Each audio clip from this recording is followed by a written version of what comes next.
بخاری اور مسلم دونوں میں ہے کہ فرض نماز کا مکمل ہونا نبی علیہ السلام کی ہم تکبیر کی آواز سے پہچانتے تھے، یعنی بلند آواز سے آپ اللہ اکبر کہتے تھے. پہلے ایک دفعہ اللہ اکبر بلند آواز سے کہنا ہے، پھر 3 دفعہ آہستہ آواز میں استغفر اللہ. یہ ہمارے اہل حدیث بھائی جو ہیں اس سنت پہ عمل کر رہے ہیں، لیکن وہ استغفر اللہ بھی اونچا بولتے ہیں. استغفر اللہ اونچا بولنا خلاف سنت، صرف اللہ اکبر بلند آواز. اور دوسری طرف علماء عرب ہیں، انہوں نے اپنے اذکار کارڈ میں سے اللہ اکبر نکال ہی دیا ہوا ہے، وہ صرف استغفر اللہ پڑھتے ہیں. اور جب ان سے پوچھیں کہ یار اللہ اکبر نہیں پڑھتے، وہ کہتے ہیں نہیں، یہ جو بخاری مسلم میں ہے نا کہ نبی علیہ السلام بلند آواز سے تکبیر پڑھتے تھے، تو تکبیر سے مراد استغفر اللہ ہے. دیکھیں آپ بندہ کو ضد میں، استغفر اللہ کس عربی ڈکشنری میں تکبیر ہے؟ اگر آپ نہیں مانتے تو ہم آپ کو علم الکلام اور فقہ والا جواب دیتے ہیں. بخاری مسلم میں حدیث ہے، حضرت ابو ہریرہ کہتے ہیں کہ نبی علیہ السلام جب نماز شروع کرتے تو تکبیر کہتے، جب رکوع میں جاتے تو تکبیر کہتے، جب رکوع سے سر اٹھاتے تو سمیع اللہ لمن حمدہ ربنا ولک الحمد کہتے، جب سجدے میں جاتے تو تکبیر کہتے، جب سجدے سے سر اٹھاتے تو تکبیر کہتے. تو کیا وہ استغفر اللہ کہتے تھے؟ کہتے نہیں، وہ اللہ اکبر ہی ہوتا تھا. تو بخاری مسلم میں جو ہے کہ نماز کا ختم ہونا میں تکبیر کی آواز سے پہچانتا تھا، تو وہ بھی پھر استغفر اللہ نہیں، تکبیر ہی ہے. یہ میں نے فقی علماء عرب کو بھی دی تھی، اور وہ بڑے ضد میں ہیں. وہ کسی کارڈ کے اوپر ان سے جو عربی کارڈ بھی چھپ کے آتے ہیں نا، آپ لوگ دیکھیں نا، وہ اللہ اکبر نہیں لکھا. یہ تو شکر ہے دارالاسلام والوں نے، چونکہ انٹرنیشنلی سب سے بڑا ادارہ ہے اہل حدیث کا، انہوں نے جو اذکار والے چھاپے اس میں اللہ اکبر چھاپا ہے، تو یہ عام ہوا. ورنہ پاکستان کے اہل حدیث بھی اس کے اندر مبتلا ہو گئے تھے. اب ایون یہاں جو عرب ملکوں سے اہل حدیث آتے ہیں نا، وہ اللہ اکبر نہیں اونچا کہتے ہیں، وہاں پہ ٹرینڈ نہیں ہے، وہ سنت ہی کھا گئے ہوئے. دیکھو ایک سوال میں کتنے جواب دیتے ہیں. تو استغفر اللہ کے بعد آپ سید الاستغفار پڑھ سکتے ہیں. بخاری میں حدیث ہے، جو بندہ سید الاستغفار صبح کے وقت ایک دفعہ پڑھ لے پورے یقین کے ساتھ، یہ انٹرنیشنل نمبر کے مطابق ہے 6306. ٹھیک ہے، ابھی تو میں جوان ہوں. اللہم انت ربی لا الہ الا انت خلقتنی وانا عبدک وانا علی عہدک ووعدک ما استطعت اعوذ بک من شر ما صنعت ابوء لک بنعمتک علی وابوء بذنبی فاغفر لی فانہ لا یغفر الذنوب الا انت. جو صبح کے وقت پورے یقین سے پڑھ لے، مرن شام سے پہلے مر گیا تو جنتی، اور جو شام کو پڑھ لے صبح سے پہلے پڑھ گیا تو جنتی. یہ صبح شام کے اذکار بلو کارڈ میں ہمارا یہ ذکر موجود ہے. آپ یہ سید الاستغفار فرض نماز کے بعد پڑھ سکتے ہیں، بلکہ سنت بھی ہے. گرین کارڈ میں ہم نے نہیں ڈالا ہوا، جگہ نہیں تھی. مسند البزار میں صحیح سند کے ساتھ یہ حدیث موجود ہے کہ نبی علیہ السلام فرض نماز کے بعد بھی ایک دفعہ سید الاستغفار پڑھتے تھے. تو نہ صرف یہ جائز ہے بلکہ سنت ہے. اور میں الحمدللہ فرض نماز کے بعد جو آیت الکرسی کا وظیفہ ہے، باقی اذکار ہے، تو میں سید الاستغفار ہر فرض نماز کے بعد پڑھتا ہوں، کیونکہ نبی علیہ السلام کی سنت تھی سید الاستغفار بھی، اور 3 دفعہ استغفر اللہ لادا سے، اور اللہم انت السلام منک السلام، اور باقی اذکار تسبیحات فاطمہ الگ سے. ہم کیا رکوع، سجدہ اور نماز دیگر مقامات پہ جہاں تسبیحات اور دعا کی جاتی ہے اس کے بعد دروشی پڑھ سکتے ہیں؟ ضرور پڑھیں. دعائیں نبی علیہ السلام کی حدیث ہے صحیح مسلم میں کہ سجدے میں تم اپنے رب کے سب سے قریب ہوتے ہو، اس وقت زیادہ سے زیادہ دعائیں کرو. لیکن صحیح مسلم میں حدیث ہے مولا علی رضی اللہ تعالیٰ عنہ سے کہ نبی علیہ السلام نے ہمیں سجدے اور رکوع میں قرآن پڑھنے سے منع کیا. قرآن نہ پڑھیں، دعائیں پڑھیں، اور دعا قرآن والی دعا بھی پڑھ سکتے. ربنا آتنا فی الدنیا حسنہ اگر کوئی پڑھتا ہے، وہ قرآن نہیں پڑھ رہا، قرآنی دعا پڑھ رہا، دعا کے لیے، کیونکہ یہ تو الگ سے حدیث میں بھی ہے. ورنہ تو سبحان اللہ بھی تو قرآن میں آیا ہے، وہ بھی نہیں پڑھ سکتے. الحمدللہ آیا قرآن میں نہیں. قرآن کی نیت سے قرآن پڑھنا منع ہے. قرآنی دعائیں، قرآنی اذکار رکوع اور سجود میں پڑھیں.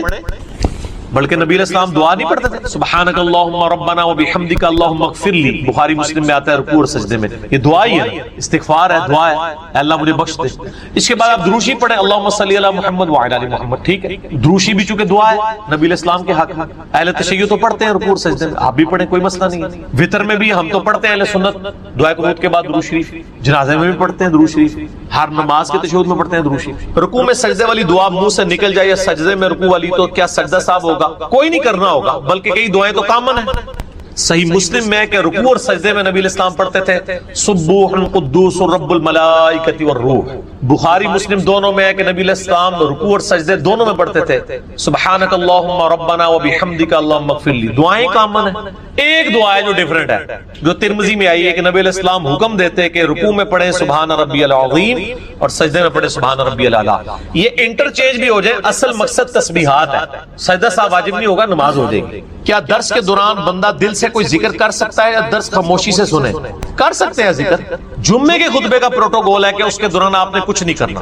ویسے نبی علیہ السلام کا نام آ گیا صلی اللہ علیہ وآلہ وسلم کر لیں, لیکن مسلسل تسبیح لے کے بیٹھے ہوئے آپ, تقریر نہیں آپ سن رہے امام کی, خطیب کی, یہ غلط ہے. باقی اس کا وہ پروٹوکول نہیں ہے, بہتر ہے کہ اس میں بھی نہ کریں. لیکن اگر آپ اس کے ذکر کرنے کے دوران مجھے سن بھی صحیح اٹینٹیو ہو کہ یہ پیرلل میں دونوں کام کر رہے ہیں تو جائز ہے. میں نہیں کہنا کہ میرا ضروری سننا ہے. بعض لوگ ہوتے ہیں جن کی زبان چلتی ہے, میں خود بھی مطلب کئی مجلسوں میں بیٹھتا ہوں, دروشی پڑھتا رہتا ہوں, میں بات بھی سن رہا ہوتا ہوں. بلکہ ہم تو اب اتنے تیز ہو گئے, ہماری تو 4 آنکھیں اور 10 کان ہوتے ہیں. لوگوں کے ساتھ وہ دعوت و تبلیغ کی وجہ سے جڑ کے تو 3 نمازیں بھی سمجھ آ رہی ہوتی کہ وہ کہتا ہے, تو جائز.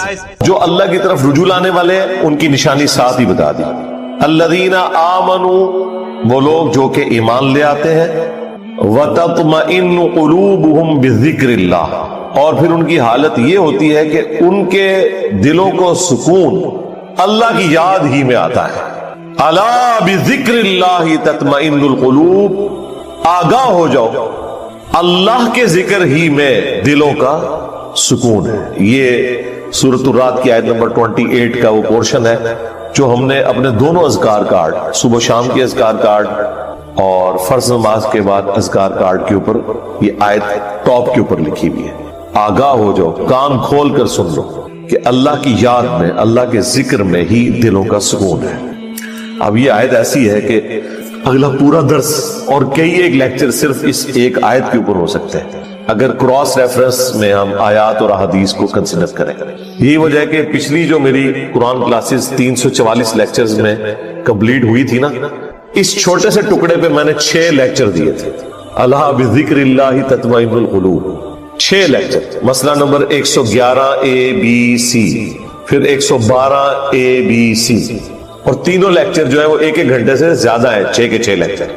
تو جسے شوق ہے تو وہ دیکھ لے. صبح شام کے اذکار پہ میری ویڈیو انہی قرآن کلاسز میں سے کاٹ کے الگ اپلوڈ کی گئی, اس میں میں نے اذکار کارڈ بھی سارے کور کیے کہ یہ صبح شام کے اذکار ہے, یہ فرض نماز کے بعد کے اذکار ہے, پھر کون کون سی قرآن کی صورتیں ہیں, ان کے کیا کیا فضائل ہیں, پھر ذکر کے فضائل کیا ہیں, کراس ریفرنس کے طور پہ قرآن سے آیات, ذکر کی اقسام کیا ہے.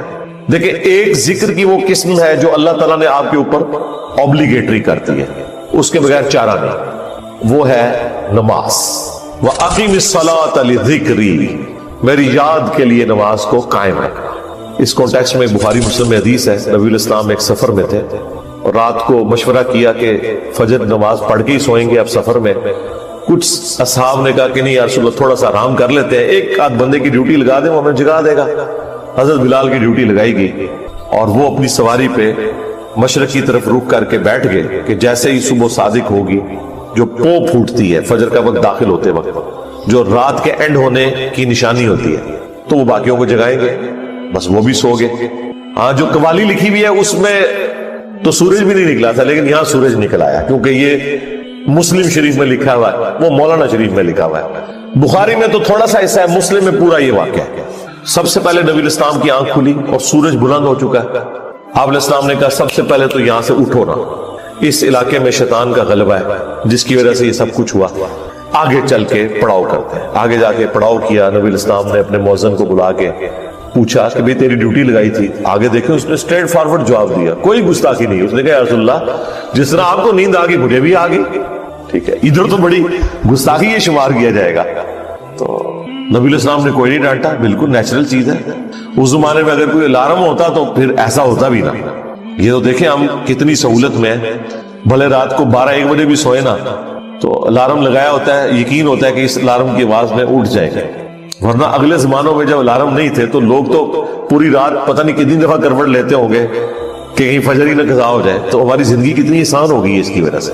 پھر نبی علیہ السلام نے اذان دلوائی اور سورج بلند ہے, اور صحابہ کرام کہتے ہیں فجر کی نماز آپ نے جماعت سے پڑھائی, سورج نکلی ہوئی حالت. سلام پھیرنے کے بعد آپ نے فرمایا کہ اگر کوئی شخص سویا رہ جائے یا بھول جائے تو جیسے ہی اسے یاد آئے, جیسے ہی اس کی آنکھ کھلے, وہ والی نماز پڑھ لے. اس کے لیے وہی اس نماز کا ٹائم ہے. اس کے لیے اس کو روٹین نہیں بنانی, اور تسلی بھی یہ دے دی کہ ٹینشن بھی نہیں لینی. ٹھیک ہے, اگر ایسا معاملہ ہو گیا اللہ معاف فرمانے والا ہے, جان بوجھ کے تو نہیں کیا. اور تمہاری وہ نماز قضا بھی نہیں ہوگی. ظاہر ہے کہا اس کے لیے اس کی نماز کا ٹائم وہی ہے, وہ قضا بھی نہیں ہوئی, ادا پڑھی ہے تو جماعت کرائی ہے نا, ورنہ سورج نکلے ہوئے فجر کی نماز کا ٹائم تو نہیں ہوتا. اور پھر آپ نے اینڈ پہ قرآن کی آیت تلاوت کی سورہ طٰہٰ کی, وَأَقِمِ الصَّلَاةَ لِذِكْرِي, میری یاد کے لیے نماز کو قائم رکھنا. یعنی یہ نماز وہ چیز ہے جو اللہ کی یاد کو قائم رکھنے والی چیز ہے. یہ 5 ٹائم اللہ نے اس لیے مقرر کیے ہیں کہ اگر کوئی شخص کچھ بھی نہ کر سکے, ایٹ لیسٹ یہ 5 اوقات میں چاروں نہ چار میرے سامنے جھک جائے, اس کی حاضری لگ جائے گی. وہ یعنی جس طرح ایک بندہ فوجی پریڈ کرتا ہے, وہ چاہے بوجھل دل سے بھی کر رہا ہے, اس کی ڈیوٹی شمار ہو جائے گی. یہ نماز ڈیوٹی ہے. یہ شیطانی وسوسہ اپنے دماغ سے نکال دیں کہ اگر کسی کا نماز میں دل حاضر نہیں ہے تو اس کی نماز قبول نہیں ہے. نہیں, نماز کے فرائض میں آپ کہیں قرآن و حدیث میں نہیں دکھا سکتے کہ خشوع خضوع اس کا حصہ بنایا گیا ہو, کہ نماز کے اتنے فرائض ہیں ان میں سے خشوع خضوع بھی ایک ہے. نہیں, خشوع خضوع کبھی ڈسکس ہی نہیں ہوا اس حوالے سے. ترغیب کے لیے ضرور ہوا کہ اہل ایمان کی نشانی ہے کہ وہ توجہ سے نماز پڑھتے ہیں. یہ کہیں نہیں آیا کہ جو توجہ بڑھ جائے اس کی نماز نہیں ہوتی, یہ کبھی نہیں ہوا. یہ ٹاپک ڈسکس نہیں کیا گیا اسی وجہ سے کہ اللہ کو پتا تھا کہ دماغ سوچتا ہے, خاص حد تک انسان کنٹرول کر سکتا ہے. ہاں باقی ارکان کے اوپر بات ہوئی کہ ہر رکعت میں 1 رکوع اور 2 سجدے ہیں. اگر یہ والی غلطی ہو جائے تو ایڈ پہ سجدہ صاف کر لینا ہے.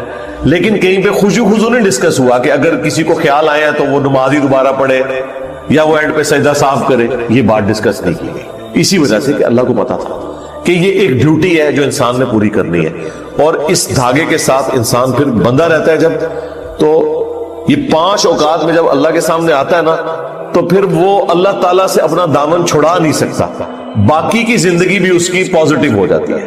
جو اللہ تعالیٰ فرمایا کہ نماز بے حیائی اور برے کاموں سے روکتی ہے اگر کنٹینیوسلی انسان پورے پروٹوکول کے ساتھ نماز کو پڑھتا رہے. تو میری یاد کے لیے نماز کو قائم رکھنا, یہ حدیث بخاری میں بھی ہے اور مسلم کے اندر بھی. یہ کتنی ڈھارس بنانے والی چیز ہے. تو یہ وہ ذکر کی فارم ہے جو اللہ تعالیٰ نے اوبلیگیٹری رکھا. اسی طریقے سے اپنے مال میں زکوٰۃ دینا, یہ بھی وہ فرض ذکر ہے اللہ کا جو آپ نے کرنا ہے. اللہ کی یاد, مال خرچ کریں گے تو جس کے لیے خرچ کر رہے ہیں اس کی یاد میں کر رہے ہیں, اور یہ پتہ ہے کہ اس نے پوچھنا ہے کہ نہ اگر زکوٰۃ دی تو تمہارے ساتھ یہ کیا جائے گا. جو سورہ توبہ میں آیا کہ ان کا مال جو یہ جوڑتے ہیں کنز بنا کے اور اللہ کی راہ میں زکوٰۃ نہیں دیتے تو قیامت کے دن ان کی پیٹھوں پہ, ان کے پہلوؤں کے اوپر, ان کے ماتھوں کے اوپر یہی سونا اور چاندی گرم کر کے داغا جائے گا اور کہا جائے گا کہ یہ ہے وہ مال جو تم نے دنیا میں جوڑا تھا. اور بخاری مسلم میں تو آیا کہ سانپ کی شکل میں مسلط کر دیا جائے گا, وَلِعَوْذُ بِاللَّهِ تَعَالَى. تو یہ ایک بڑا سینسٹیو ٹاپک ہے. اسی طریقے سے حج, وہ بھی فرض ذکر ہے. رمضان کے روزے, وہ بھی فرض ذکر ہے, اللہ کی یاد دہانی. لیکن نماز ایسی چیز ہے جو روزانہ 5 وقت رکھتی ہے. یعنی کوئی کتنا بھی گیا گزرا ہے, کچھ بھی نہیں کرتا, کم از کم 5 وقت اللہ کے سامنے جھکے, چاہے وہ دل سے جھکتا ہے چاہے وہ خشوع خضوع سے جھکتا ہے, اس نے اپنی ڈیوٹی پوری کرتے رہنا. ایک بار بتائے گا اللہ تعالیٰ استقامت دے گا.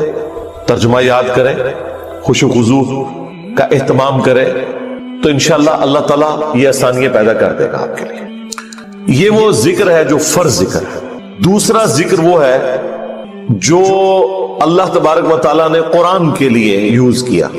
اِنَّا نَحْنُ نَزَّلْنَا الذِّكْرَ وَإِنَّا لَهُ لَحَافِظُونَ. بے شک اس ذکر, یاد دہانی یعنی قرآن کو ہم نے نازل کیا اور ہم ہی اس کی حفاظت کرنے والے ہیں.